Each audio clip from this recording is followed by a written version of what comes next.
Howdy folks, this is Alchemist Zach with Garden Alchemy. Today we're going to be making a batch of compost tea. So what is compost tea? It's a liquid extract made by steeping finished compost and other nutrients in water, preferably in an oxygen-rich environment, which builds beneficial aerobic bacteria, aiding in decomposing organic material. So let's get started with our equipment. Take a look at this giant tea bag. It's an extra heavy-duty setup by the Compost Tea Lab company.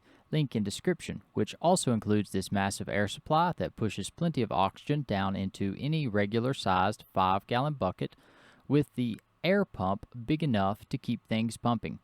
This thing causes a lot of havoc, so I suggest fixing it into place when you're using it.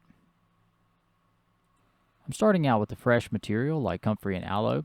Comfrey is known for its deep taproot that pulls minerals and nutrients from depths most plants can't reach, unlocking tons of valuable potential, the leaves of which are used in many techniques for organic gardening.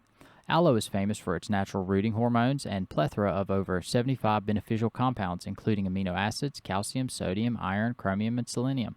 Aloe has enzymes and plant hormones that help reduce transplant shock and boost resilience to disease. Alfalfa meal is considered a complete fertilizer because it provides all three major plant macronutrients, nitrogen, phosphorus, and potassium. It also contains a range of trace minerals and encourages microbial activity aiding in decomposition. Alfalfa meal contains triacantanol, a natural plant growth regulator that stimulates root development. Soybean meal contains phosphorus, potassium, calcium, magnesium, and other trace minerals. Unlike other fertilizers, soybean meal doesn't affect soil acidity and it aids in the breakdown of organic matter. Granular humic acid enhances a plant's ability to absorb nutrients from the soil. It promotes root development, improves overall health and vigor of plants. Humic acid acts as a buffer for soil pH and stimulates beneficial microbial activity. Kelp meal adds valuable organic matter that supports a thriving soil microbiome. It is rich in micronutrients and trace minerals. It's a great source of potassium. Fish meal has a wide range of micronutrients and a great source of nitrogen, phosphorus, and potassium, and boosts microbiology. Oyster shells are a great source of calcium and other trace minerals. It can help balance soil pH by neutralizing acidity. Rock phosphorus, or phosphorite, is an organic mineral mined from sedimentary deposits along coastal areas. It is rich in phosphorus, calcium, phosphate, and trace minerals. Rock phosphorus pairs well with mycorrhizal inoculant.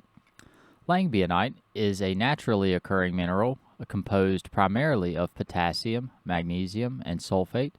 It is approximately 22% potassium oxide, which plays a crucial role in plant growth. Langbionite improves soil pH and encourages microbial activity. Azomite, or hydrated sodium-calcium aluminosilicate, is a special mineral-rich rock dust that is mined in Utah from ancient volcanic eruptions that settled in the seabed. Loaded with 67 minerals from zinc, alumina, carbon, hafnium, ruthenium, uranium, lithium, europium, and even silver. Can even be taken orally as a trace mineral supplement. I didn't know that. Seabird guano is high in phosphorus and rich in essential nutrients. Bat guano was used as gunpowder in the 18th century. It is high in nitrogen and helps accelerate decomposition. Contains beneficial microorganisms that can reduce the toxicity of soil and prevent dangerous nematodes. Blood meal is like it sounds, dried blood. It improves soil, deters unwanted pests, and aids in composting. Blood meal provides nitrogen, macronutrients. It is one of the highest organic sources of nitrogen and lowers the pH of soil.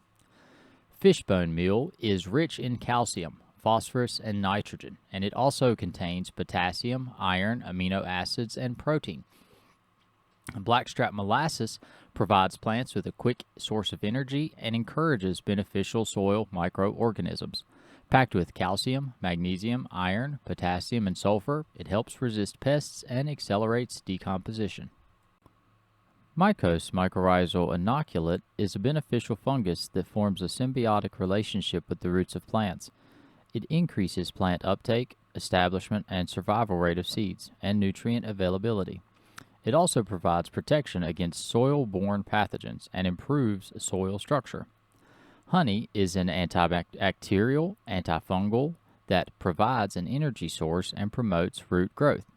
Honey is an excellent source of the nutrients phosphorus and potassium, calcium, iron, zinc, and magnesium. Colloidal silver can promote nutrient uptake, increase photosynthesis efficiency, improve overall immunity against diseases and pathogens. Silver is antimicrobial, antifungal. It can boost yields and help extend the lifespan of plants. Colloidal gold has been erased from our history, and so its relationship to our bodies, soil, and diet has also been hindered.